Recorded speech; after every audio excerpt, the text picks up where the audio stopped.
Supplementary पूछूं, उसका भूमिका तो बना के पूछूंगा ना। भूमिका नहीं, मेरी सुनो जी, एक मिनट मेरी सुनो।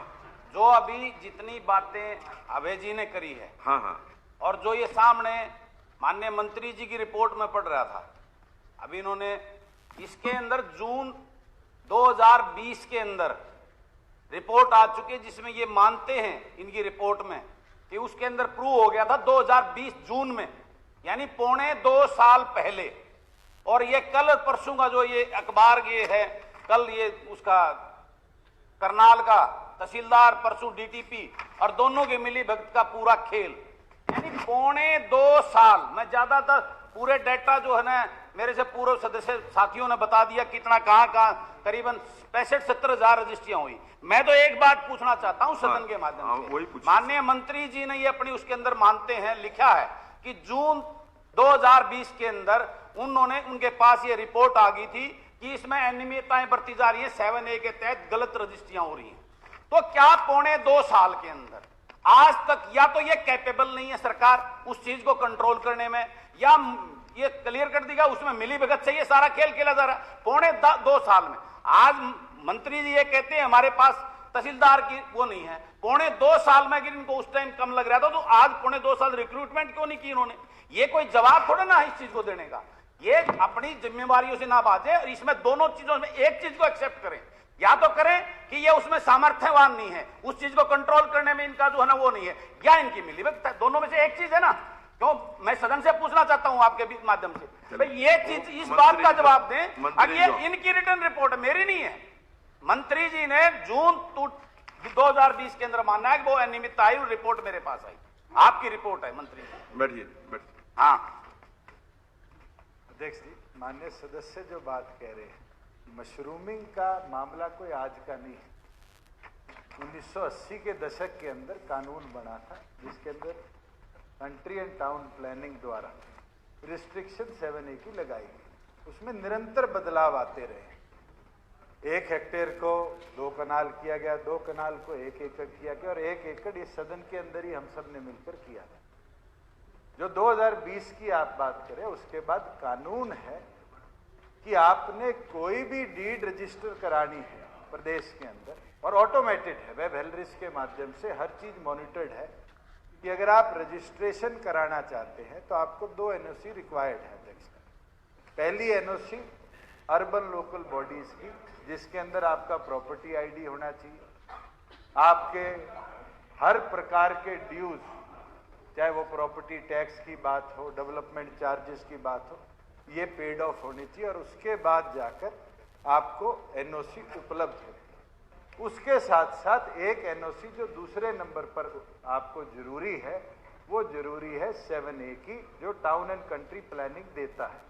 और टाउन एंड कंट्री प्लानिंग की NOC का भी कानून बनाया गया कि 30 दिन के अंदर अंदर जो आपके टाउन एंड कंट्री प्लानिंग के ऑफिसर कंसर्न है, वो उसका विजिट करेंगे, और विजिट कर वहां पर मौके पर देखकर कि yes it is not agriculture या इट इज एग्रीकल्चर, और उसके साथ साथ ये 1 एकड़ से कम है नहीं है, वो अपनी NOC की इलीगल कॉलोनाइजेशन ना हो, मशरूमिंग ना हो, देंगे।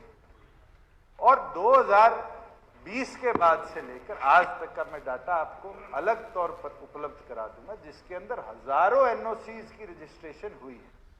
करनाल का जो मामला सामने आया है, जितना फैक्ट क्योंकि अंडर इन्वेस्टिगेशन है, मैं आपके साथ इतना ही साझा कर सकता हूं कि टाउन एंड कंट्री प्लानिंग के DTP को हमारी सरकार के विजिलेंस विभाग ने पकड़ा, और जब उसको पकड़ा गया, जब ये पता चला कि वो NOC अप्रूवल के लिए पैसे लेता था, उसको तुरंत रिमांड पे ले लिया गया। उस इन्वेस्टिगेशन में पता चला कि उसके साथ कोई पुराने लेन देन किसी तहसीलदार के थे। कल उसको भी विजिलेंस की टीम ने अरेस्ट कर लिया, और साथ में जितने और कंसर्न लोग इस नेक्सस में थे उनको भी विजिलेंस अपनी कार्रवाई के तहत अरेस्ट कर रही है, और सख्त से सख्त कार्रवाई जो CRPC के माध्यम से होती है इन अधिकारियों के विरुद्ध हम करते हैं।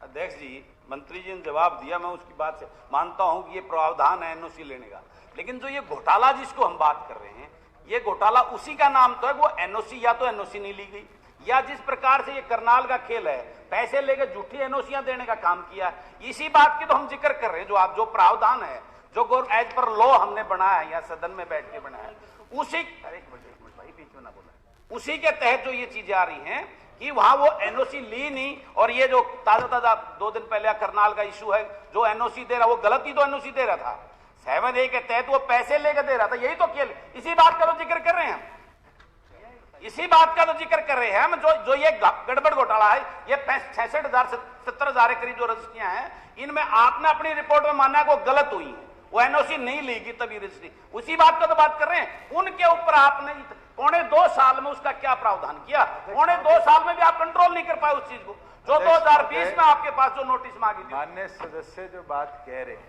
हाँ, मैं एक चीज बारी बारी सदन में कह चुका हूं कि हर चीज को घोटाला स्कैम बना देते हैं। सरकार को कहीं इरेगुलरिटी मिली, सरकार ने उस इरेगुलरिटी को पकड़ा और स्ट्रिक्ट से स्ट्रिक्ट एक्शन उसके विरुद्ध ली। क्या इतिहास में कभी टाउन एंड कंट्री प्लानिंग की एनओसी ली जाती थी? नहीं ली जाती थी। ये प्रोविजन हमारी सरकार ने करने का काम है।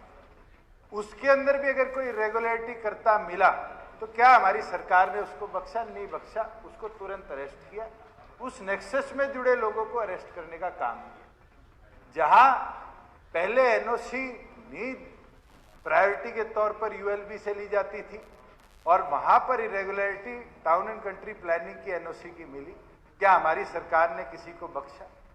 तमाम लोगों के विरुद्ध हमने एक्शन प्रोसीड करे और इतने बड़े स्केल पर आज तक के इतिहास में किसी प्रदेश में इतना बड़ा एक्शन नहीं लिया। अगर हमारी सरकार नेक नियत के साथ काम कर रही है और इस पूरे प्रोसेस को सिंप्लीफाई क्लीन अप करने का काम करी, तो आपको अप्रिशिएट करना चाहिए कि यस, पिछले 2 सालों में आपका जो डीड्स की सेल डीड्स का रेवेन्यू है, रजिस्ट्रेशन ऑफ डीड्स का रेवेन्यू है, वो मल्टीप्लाई हुआ है। आप डाटा चाहते हैं ईयर वाइज एक एक चीज का 14 अलग अलग तरह की रजिस्ट्रियां होती हैं।